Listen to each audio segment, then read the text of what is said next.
All right, we found out today we've got mandatory evacuation in our area, so we decided to go ahead and get the boat ready to go. So we're in Pinellas County. We've been working at securing the boat today and getting ready for the worst. Hopefully it will not be that bad. We're over on the west coast of Florida and they keep shifting the track a little bit more west. I don't think we'll have to worry about flooding so much or a super high tide, because if the storm stays to the east of us, we're actually going to be more worried about all the water funneling out of Tampa Bay and dropping the boats down to the bottom, and then we'll have to adjust the line so that we don't put too much stress on the cleats. So we'll check on that, but this wind is primarily going to be coming out of the north-northeast. And we decided we'll show you how we secured the boat and prepared it. We still have a little bit left to do. They're saying we've got to evacuate tomorrow, and we have passes so that we can get back out onto the barrier islands here if they do close down access to the general public. So if things really go down, we can get back first before everybody to check on things. And we'll see tomorrow if we're going to stay on the boat or stay at a relative's place that's a little bit more secure. We'll see when the time comes, but we'll go ahead and show you how we set things up. And I do have a good insurance plan. It does cover hurricanes, named storms, so we're all good there. And when I filled out the application, I had to draw a diagram on how we'd set up the boat in case a hurricane would occur. So we're covered there, but of course we don't want to lose the boat. We love it, and we don't want to have to go through that mess. So we'll start here. We're on the port side. We've done double lines to every cleat on the boat, and we have fire hose for chafing gear at pretty much every line going into the boat, going through the hawse holes. There's only 2 lines that we didn't put chafing gear on. So we have 2 spring lines holding us to our floating dock. So those 2 lines will keep us from going outwards, which we're not too worried about because the wind is going to be coming from that direction. And we have 2 spring lines to the aft cleats, so that will hold us off the dock. And then we have a fixed piling on either side that we've got double lines on. We have a lot of fenders out to keep us protected off of the poles. So this side we have 3 fenders vertically and then 1 big one horizontally to act as kind of like a fender board. And then we have an actual fender board on the starboard side, which I'll show you in a little bit.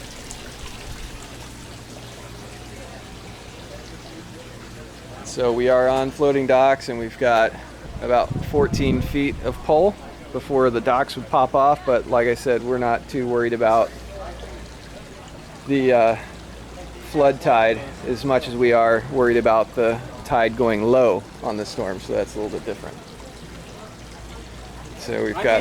And there's John. I actually have another tank of gas up forward. Say hello to everybody, John. Hello, Aqua-Cultured. John's our neighbor. He's down from New Jersey. He came down to tie up the boat, got it all secured, and he was going to drive back tomorrow, but he's having second guesses right now. If he's going to do that. Me. Everybody's scaring him that he's going to get caught in traffic. This aquaculture boat breaking loose. Doesn't look like it's too well secured. Yeah, I don't think we have enough lines. No, you don't. You should put some more out there. But you know what? The good news is the wind's coming out of the northeast. You're going to blow into Howard's boat. Hi, Howard. Yeah. Hi, Marco. Well, we got Howard's boat over there, big old Sea Ray on the other side. Look, I sent you a message on Facebook with Rich's phone number. Oh yeah, I got it. Thank Okay. you. I'll put it in the phone. All right.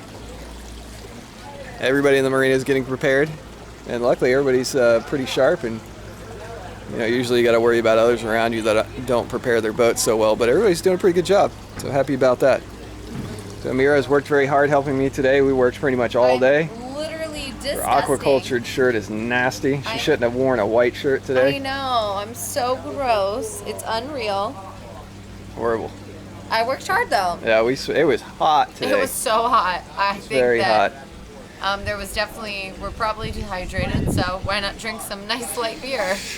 Yeah. John hooked us up with probably almost 20 beers. You know, we gotta have hurricane supplies. All right, so we're gonna take the flag down. Yeah. We've got- actually we need to just, I don't know if we can, remember we tried to get this out before.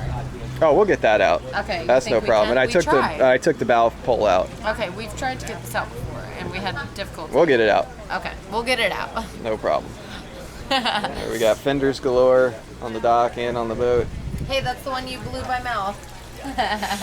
Yeah, I blew that one up by mouth before we found the fitting to properly blow it up with the air pump.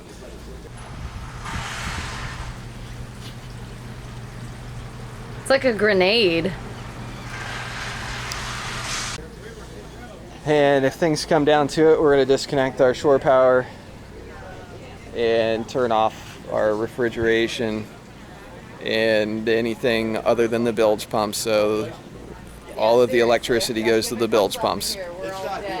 So hopefully we don't have to do that. You can see on the starboard side, we've got double lines. Here's our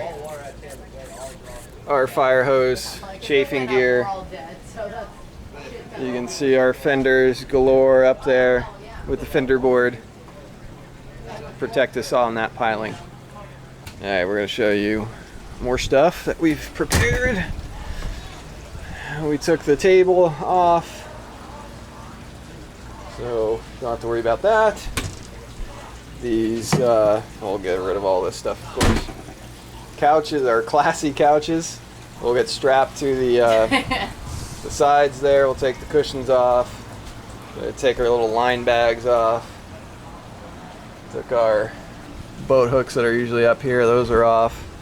Oh yeah, here's our emergency access permit, so we can get back out here first if stuff really does go down. So we're set there.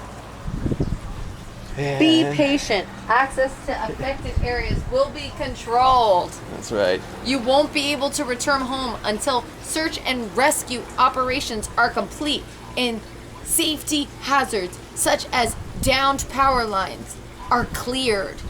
It may take 2 to 4 weeks before utilities are restored. Man. Stay tuned to your local... It's too bad our generator is not working. Well, damn.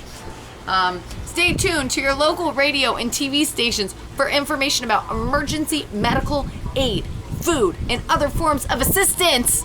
There's a lot more, but I don't think you want to hear me reading, so let's keep going on the boat tour. All right, That so beer's empty. we've gotten all the cushions off the deck up here. Typically there's isinglass that goes all the way around. We took all that down. Oh man, we got a nice sunset tonight. Look at that color. The sun's lighting up those clouds over there. And let's see, we might take the bimini tops down tomorrow depending on what the forecast is. We have the dinghy all strapped down. We've got 4 separate straps. We even have this big guy that goes all the way around the sun deck. And if things come down to it, I might deflate the tubes tomorrow. We'll see. And what else? We've got a lot of stuff stowed in our cabinets up there. Oh, you bungeed the... Yeah, we've got the cover for our electronics all bungeed down, so hopefully that doesn't fly anywhere. The E-Perb's gone. Took the E-Perb off the deck. And alright, so we're going out to the bow.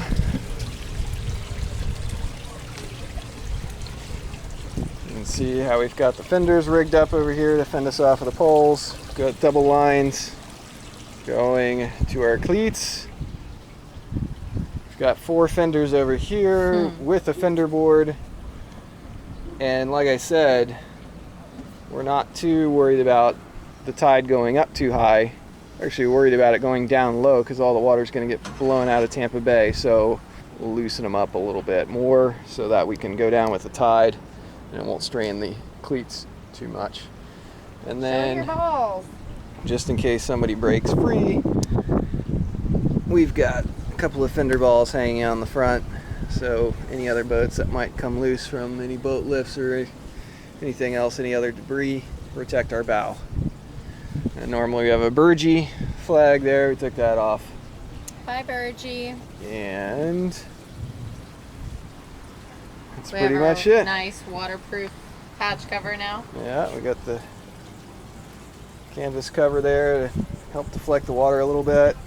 And I don't know if you can see in there, we put our stand-up paddleboard inside. And we're pretty much well secured, just got a couple more things to do. And if we have to shut off our power like we said, we'll turn off the refrigeration and the ice maker and anything that doesn't have to do with the bilge pumps, so all the power can go to the bilge pumps. And then we shouldn't have to worry about closing off seacocks because we're not worried about the tide coming up so much and our bow being pulled down and have water come in through some of the various through hulls. But we'll keep an eye on the storm. Who knows? You never know. It might change direction and go out into the Gulf. That'd be a worst case scenario for us. And we have a couple of places that we can go stay for a little bit safer. So if we need to leave here and get some sleep, we have places to go. Fun of living in paradise. You got to deal with hurricanes. Been through several tropical storms here in this marina. It's really well protected. So, of course, we're on the floating dock.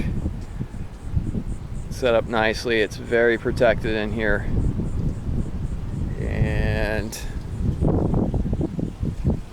They're opening the bridges on Wednesday. Yeah, they'll Sunday. open up the bridges on Sunday, I think. So that will either keep you on the barrier island or keep you off the barrier island. So you have to have all your business done by then. And hopefully by then we'll have good news that the storm is going to stay way off to the east and we don't have to worry about it. Irma, stay over there. So hope for the best. All right, so there's been a little bit of a change in Irma's path, predicted path. She is heading more and more west, and looks like we're going to have more of an impact here on the west side of Florida, which is not good for us. So we've had to plan evacuation. There was a mandatory Zone A and Zone B evacuation, and so we secured the boat up as good as possible. Sorry for the wind noise, it's starting to get a little breezy here. Try to get out of the way. And so we've tied the boat up as good as we can. We've topped off the water tanks, turned off the shore power, brought the shore power cord on board, made sure the only power consuming devices on board are the bilge pumps. We shut the seacocks off, so we don't have to worry about any flooding. And we're hoping for the best. We're going to evacuate to Orlando. Don't know if it's going to be a huge amount better. We're still going to get hurricane force winds over there, I'm assuming. And but it's better than staying on the boat in the marina. So hopefully when we come back here, everything will look the same as we left it. Wish us luck. And I hope everybody else is faring well. And we're thinking about everybody down on the islands that are dealing with the second hit from Jose.